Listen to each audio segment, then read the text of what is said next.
Ang pangit at ang payat ko, sana matanggap ako ni Kehelia. Kahelia, may gusto sana akong sabihin sa'yo. Ano kasi, gusto kita matagal na. Ano? Gusto mo ako? Ano ipapakain mo sa akin? Isa ka lamang mahirap at pangit, hindi kita matatanggap. Ako ang piliin mo, Kahelia. Gaganda ang buhay mo sa akin at ibibigay ko ang lahat ng gusto mo. O Apple Lulu, ikaw ang pinipili ko. Simula ngayon boyfriend na kita.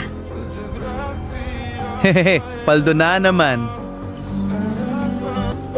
Hindi ako ang pinili ni Kahelia at si Apple Lulu ang pinili niya. Dahil ba siya ay mayaman at pogi, aray ko pa ka. Eto, Kahelia, 1,000,000 na money bouquet. Tanggapin mo, para sa'yo yan. Pinatunayan mo ang sarili mo sa akin, Apple Lulu. Tama ang desisyon ko na ikaw ang piliin. Подарил мне боль. Устал я жить все обиды тая.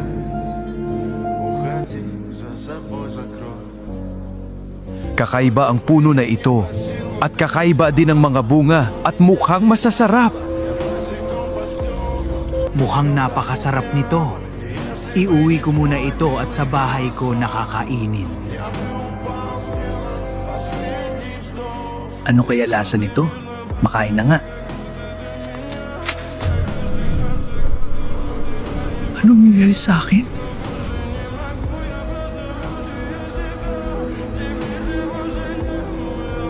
Ano kaya ang nangyari kay Banatutin? Kung gusto mo malaman, mag-follow ka para sa part 2.